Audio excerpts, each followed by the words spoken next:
Well, coming up, authorities are still looking into what led up to a shooting inside a Walmart in Holland, what we know about who was involved. Plus, a verdict in the criminal case against a pastor accused of illegally opening up his house of worship to those in need. What happened in court and what both sides are saying tonight. Caitlin, we're going to be right in the midst of some of the worst cold. We're looking at wind chills that will be as cold as 20 to 25 below zero tonight. Highs that were only in the single digits for many today will be extreme over the next 24 hours when we see that Arctic chill begin to lift in my full hour-by-hour forecast coming up. Welcome into WTOL 11 News on Plus. I'm Kaylee Maritet. Thanks for joining us on this Tuesday evening. Let's take a look at your top stories for the night. 3 people were arrested following a shooting inside of a Walmart. One of them has been identified as a 17-year-old employee who police say had the gun. According to Holland police, 2 adult suspects engaged with the teen. They were identified as Lawrence Payne III and Simon Payne. Investigators say the 2 men got into a fight with a teenage Walmart employee, and the employee pulled out the gun in response, firing at least 1 shot and chasing the men around the store with the gun. No one was hurt, but this led to the entire store being evacuated. The 17-year-old is now booked in juvenile court, and the 2 adults are in the Lucas County Jail. For the 2 that fled, the 2 adults, there's assault, there's disorderly conduct, inducing panic. There may be possibly more charges coming down. The juvenile was charged with felonious assault, inducing panic and disorderly conduct, and there will also be, I'm not sure the specific section, but obviously a underage possession of a firearm. In response to the incident, a representative from Walmart says, quote, "The safety of our associates and customers is a top priority, and violence like this is unacceptable and won't be tolerated. We're working with police as they continue their investigation." Police are now releasing information about an incident from Friday. According to police, 2 people were injured after a car crashed into a AAA building. It happened at this building on Newtown Square Drive. Authorities say the driver of the vehicle struck the building, causing 2 people inside the building to get hurt. Police say the driver of the vehicle was cited, and a building inspector did go to survey the damage. There are new details tonight in a case involving a church in Bryan. The pastor of Dad's Place Church was found guilty today and given a 60-day suspended prison sentence and a $200 fine. Chris Avell was facing a fire code violation for housing people who are homeless in Bryan during a snowstorm. The city of Bryan responded to today's news with a statement that reads in part, quote, "The city of Bryan reiterates that no decision has been made to prevent Dad's Place from operating as a church. However, the residential operations of the facility must cease until proper building and fire code applications are filed and approved by the state of Ohio." An attorney for Avell released a statement that reads in part, quote, "No pastor in America, including Pastor Chris Avell, should be pronounced guilty for providing temporary shelter to those in desperate need," end quote. Now, for a full list of warming centers you can keep track of as the storm develops, you can head to our website, WTOL.com. Chris, sounds like this frigid cold is sticking around. Yeah, at least another 24 hours, so we're really still in the midst of some of the worst of the extreme cold that's going to be expected tonight. That bitter cold start to Wednesday morning, as we've already seen. Many of our area school districts are already calling off of school for tomorrow, and that full list also going to be at WTOL.com. That frigid wind chill of 15 to 25 below zero, this is as extreme as it's going to get, happens tonight through tomorrow morning.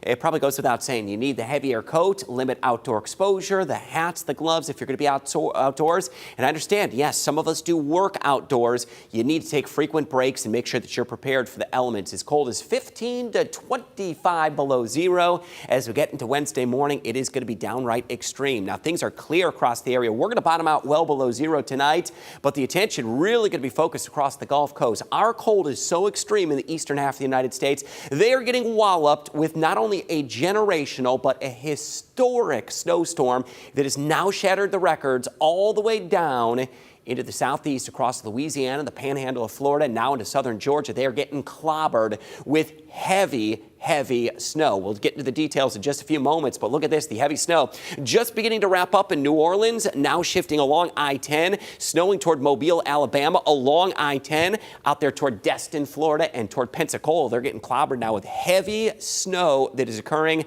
Hard to imagine accumulating snow that's occurring all the way down to the south and the south. More on that in just a few moments and how incredible it really is. We have clear skies across our region. At current temperatures, they are downright frigid. We're close to zero, single digits above zero, a few spots west of Toledo already falling below zero. And I'll tell you, the extreme weather tonight is going to be cold. We're going to be about 15 to 20 below zero as we go through midnight. Could approach 20 to 25 below zero as we get into tomorrow morning. Here's some of the coldest wind chills that we're going to feel.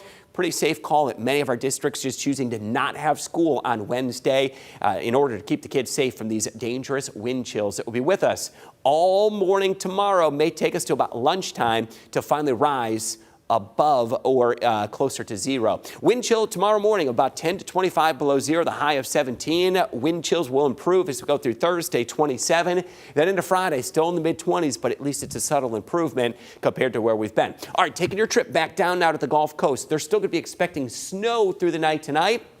Panhandle of Florida into Georgia, and eventually off the Carolinas, places like Myrtle Beach, the Outer Banks, they're getting snow, and we are just stuck in the cold. So I want to compare this for you. New Orleans just recorded 9.5 inches of snow today alone. Our entire snow total this winter season here in Toledo, 4.8 inches. I ran the data.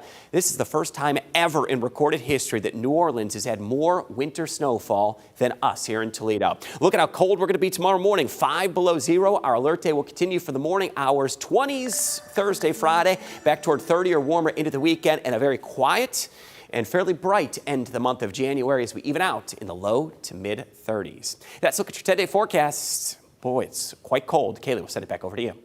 All right, thanks, Chris. A school district is making sure students don't go hungry as classrooms close because of that extreme cold. Northwood local schools passed out 2 days worth of free lunches to families today despite being closed. More than 500 students rely on the district for free breakfast every day, while more than 600 rely on them for free lunch. So the district didn't want to leave them hanging during this week's school shutdowns. School leaders say because they feed kids during the summer, they're able to do so on days like today. We just got information from the ODE that if you're running a summer food program, that you're allowed to offer breakfast or lunch for families that are home for the delays or closures. And so I got the memo actually on Friday. Many schools are canceling for tomorrow due to the cold weather. Well, school districts are continuing to close in anticipation of the below freezing weather. We have a list of current closings running along the bottom of your screen. You can also check out the list by texting the word closings to 419-248-1100. Well, as temperatures drop below freezing in many states across the country, we know families are looking to stay warm. But when it comes to using space heaters, you should be careful. Our National Verify team looks at the viral claim about the dangers of improperly using space heaters. If you're thinking about using a space heater during these frigid temps, listen up. Many viral social media posts claim that plugging space heaters into extension cords or power strips could start a fire. But is that true? Let's verify using these sources. Space heaters require a high electrical current, and our sources say most extension cords and power strips aren't designed to handle that. So plugging a space heater into one of those may cause the cord or strip to overheat and cause a fire. Instead, our sources say the safest way to use your space heater is to plug it directly into a wall. But make sure it's plugged in all by itself. The Electrical Safety Foundation says plugging multiple devices into the same outlet could result in the outlet overheating and cause a fire. So we can verify it's true. Space heaters plugged into extension cords or power strips can be a fire hazard. There are other safety tips to keep in mind when using a space heater. Make sure you place it on a level, hard, non-flammable surface, such as a tile floor. If your home is carpeted, invest in a hard surface to place the space heater on. Keep the unit at least 3 feet away from anything that can burn, like fabric or paper. And if you can, don't leave it running overnight. With your Verify, I'm Ariande Till. A new study from the American Cancer Society shows women are twice as likely to be diagnosed with cancer than men. An oncologist with ProMedica says due to the advancements in screening guidelines and testing quality, it's easier to detect cancer in women younger than 65. The American Cancer Society says 1 in 3 women will be diagnosed with cancer at some point in their life. One woman our team spoke with says her annual mammogram saved her life. Do it. Don't be afraid. A mammogram is a very simple procedure.